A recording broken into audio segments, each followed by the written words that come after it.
Hey everyone, Saul from Three Kingdoms Games here. Coming to you today with some more War of the Spark spoilers, so this is part 4, plus another chance for you to enter the giveaway for that booster box of War of the Spark. As always, you'll have to wait to the end of the video to find out details on how to enter.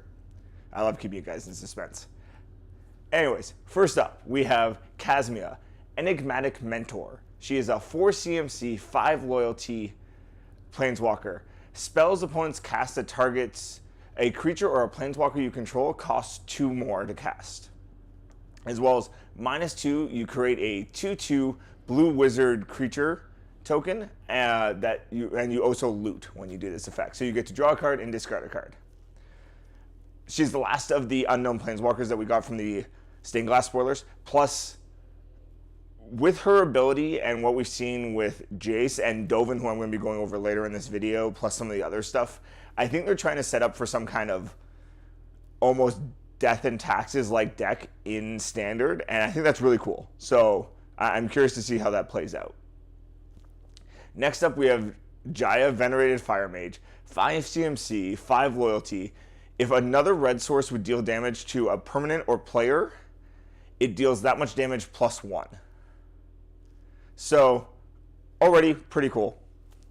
And then -2, she shocked something. She deals 2 damage to, target player, planeswalker, creature, whatever. So any target for -2.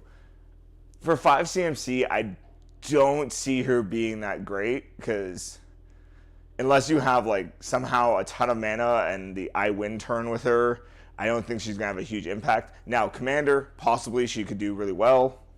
But again, I think there's better things you can do for 5 mana than this. Next up, we have Ral, Storm Conduit, 4 CMC, 4 loyalty. Whenever you cast or copy an instant or sorcery, deal 1 damage to target opponent or planeswalker. So right there, that's pretty cool. And then for +2, you get to scry 1. So you get to filter your deck. And then -2, the next instant or sorcery you cast this turn, you get to copy it, and you can choose new targets for that copy if you wish. I think he's kind of cool. For 4 CMC, it gives you a lot of variables, also in the Jeskai kind of control deck and other things like that, where you're doing a lot of potentially targeted effects and other things like that. I can see him seeing some play. Next up, we have Feather the Redeemed. It's a 3 CMC, 3/4 flying angel. If an instant or sorcery you control would target a creature you control, instead of sending it to your graveyard, you exile it and you get it back at the end of turn. This is huge, because there's a whole bunch of really strong pump spells and things floating around out there. I know Commander play, this is going to see a ton.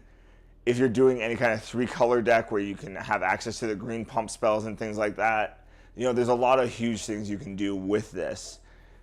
So expect this to make a pretty big impact, I think, on standard, potentially modern, because 3 CMC is still modern playable. I'm curious to see where this is going to go. Now, next up, first of the board wipes for today. There is a lot of potential board wipes. Solar Blaze, 4 CMC, sorcery. Each creature deals damage to itself equal to its power. So for 4 CMC, you make all the creatures on the board punch themselves in the face. Now, since it's worded as it deals damage to itself equal to its power, it does mean that death touch creatures will just kill themselves. If somehow you can fit this into, on Arcades deck, for some reason you're splashing red for this, you're probably going to walk away fine, because, it says deal damage based off your power on this one specifically. So it ignores the stuff that's letting you deal damage based off toughness. So overall, I think this is a really solid card. 4 CMC board wipes are always kind of nice. It's pretty average, though, for mana cost. I think it's going to see some play, for sure. Next up, we have Storiv Devkaren Lich. Got it that time. You guys didn't see the other takes where I butchered that thing every time I tried to say it. Now, 4 CMC for a 5/4 zombie elf wizard. I don't know why. I love these multi-war creature type creatures. With trample, When it deals combat damage to a player or a planeswalker, you get to return a creature or a planeswalker from your graveyard to your hand, as long as it didn't go to the bin this combat. I think this is pretty strong, because it means you can downtick something, because it said this combat, not this turn. Very specific wording on that. Because you can downtick something in your first main phase, have it kill itself to get the effect, in the case of a planeswalker. Or if you have sack effects off creatures, sack them, and then get them back later. Plus also, 4 CMC for a 5/4 with trample is already pretty good. Fits into the Golgari deck, I think, pretty well. Could be a good mid-range beater kind of character for them. Plus helps set up for that end game kind of turn. So overall, I think it's a pretty solid card. Next up we have Time Wipe. It's a 5 CMC sorcery. You get to return a creature you control to your hand, and then you destroy all of the creatures in play. Now, I think this is interesting since this is clearly Teferi using his temporal magics in a destructive way, and Teferi really doesn't like doing that, so I'm curious to see why there's this character breakdown. So I'm waiting to read the lore and find out why, and then maybe I can explain it to you guys, or maybe someone can explain it to me if they already know. Either way, for 5 CMC, I don't think it's too bad, because it makes it able for you to preserve one of your creatures, as well as destroy potentially all the other creatures on the board. And if you're using the actual Teferi, you may be able to do this at instant speed. Next up, we have Widespread Brutality. So 4 CMC sorcery, amass 2. So as I said, amass in the last ones. You get to either create a 0/0 zombie army creature token if you don't already have one in play. If you do have one in play, that gets the +1/+1, the 2 +1/+1 counters. And then it deals damage to each creature equal to its power. Each non-army creature equal to its power. Now, this is huge because if you are using stuff like Death Baron and things that are in standard, because Death Baron gives all your zombies Death Touch, and this says it deals damage, again, Death Touch would apply, so potentially even if you are just creating a 2/2, that would become a 3/3, with Death Touch because of Death Baron. You could kill everything, potentially. I just, think that's a really cool synergy for this card. And they seem to be pushing this Dread Horde army deck, so I'm curious to see if that actually goes somewhere. Next up, we have Dovin, Hand of Control. He's a 3 CMC, 5 loyalty planeswalker.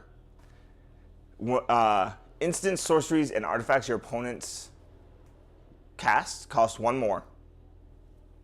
So right there, adding to that whole kind of Death and Taxes deck that I was talking about earlier. And minus, you get to have target permanent an opponent controls not able to deal damage or be dealt damage. So it's kind of an interesting idea. So they drop their big Gulta or anything like that, and you can go, cool, that's not going to deal damage to me. You just, have a giant 12/12. I'm not going to deal damage to it, but you can still remove it if you have a targeted removal spell. Just saying. Now, we have Saheeli's Sublime Artificer. 3 CMC, whenever you cast a non-creature spell, you create a 1/1 artifact servo token. So she's back to creating tokens. Always kind of her theme, for the most part. And then -2, target artifact becomes a copy of another target artifact or creature you control. It's an artifact creature in addition to its other, subtypes. I think that's kind of cool for, your artifact synergy decks and things like that. If you're in the right colors for it, maybe this could work. You still have all the Dominaria historic stuff and things in this color. So it's possible to do something with it. I think that's more of a fun deck than a competitive deck. Next up, you have Karn, the Great Creator. I can't believe they created this card. He is 4 CMC, 5 loyalty.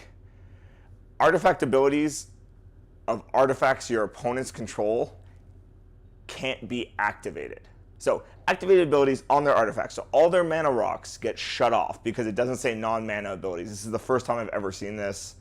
Apparently there's a 2-card combo with this ability in Commander where you use Microsynth Lattice and then they can't tap their lands, that means. I'm curious to see how long until this gets banned in Commander. If it gets banned in Commander, you never know.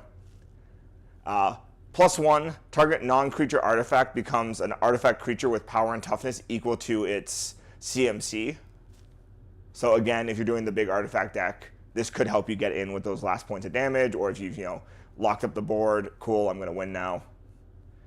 And then -2, you get to wish for an artifact. You get to choose an artifact you own outside of the game or in exile and put it in your hand. This is pretty big. I like this ability a lot. Now, for those of you who don't realize this means in constructed or limited formats, it's just your sideboard. I'm just clearing that up now because I know I'm going to get judge calls on this in the middle of an event. It is just what's in your sideboard, so what you didn't play in the limited or in your sideboard if you're in a constructed format. Hopefully that clears that up because I know I'm going to get called on it right now. Next up we have Hellion 2. It's an 8 CMC 5/5 vehicle with flying, first strike, and vigilance. Takes 4 to crew. When you attack with it, 2 4/4 flying vigilant angels come out and attack with you. And they don't go away then in turn, you just now have them. So I think this is kind of a fun card more than a serious card. I don't know how much play it's gonna see in, standard. In limited, this might end up being a bomb, but you never know. Next up, we have MSiam Tank. It's a 3 CMC, 3/2 vehicle with trample, takes 1 to crew. Whenever you cast a non-creature spell, it gets +1/+1 and becomes a creature till end of turn. Now, I think this is cool. I think this will actually do a lot of work in limited. I don't know how much standard play it's going to see because the problem is it's still, shockable before, it becomes it gets affected by the non-creature part of it because it's only a 3/2. So if you're just crewing it and trying to swing in, they can shock it. There's a lot of removal for it potentially. So I don't know how much play it's going to see. Now, for a pet card of mine that I think I'm going to play with a lot because the Karn was one of them. This is the other one because I play a stacks deck in Commander. God Pharaoh's Statue, a 6 CMC artifact that spells your opponent's control, costs 2 more to cast. That's huge. Right there, if you do it right, you might lock them out of the game. So that's insane. And then during each of your upkeeps, each opponent loses 1 life. So pretty solid card for that stacks kind of deck. Yeah, there's not much else I can say about that. 6 CMC for an artifact that lets me tax all of you for 2 more every time you're casting stuff. Pretty big. Now, Mobilize District is the last card I'm going to cover today.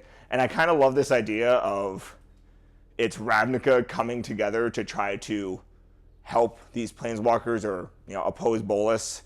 But they're doing it by holding hands, apparently. So you can overthrow dictatorships by holding hands. Well, apparently you can overthrow giant magical dragons by holding hands. Either way, it taps for 1 colorless, or for 4 mana, it becomes a 3/3 with vigilance, and this ability costs 1 less for each legendary creature or planeswalker you control. Again, limited or potentially even a control deck win con if you're doing that, like planeswalker control deck, which I think is going to come out of this set. It's pretty solid. Anyways, so that's it for the spoilers. Now on to the giveaway. As always, like the video, subscribe to the channel. Tell me below in the comments what cards you think are the most modern playable cards from this set. I'm not saying what can be played in Modern. I'm saying what you think could see competitive play in Modern, because frankly, anything can see play in Modern. As always, please like this video, subscribe to the channel. Easy way to support us in everything we do. If you haven't hit the notification icon, the little bell in the corner, you can do that so you can keep up with all the content as it comes out. You can also follow us on all major social media. That's in the description box below. You can always drop into store. There's one in Toronto, one in Markham, see what's going on. If you haven't signed up for a pre-release yet, you can always come into store and sign up for one of those. As always, see you next time.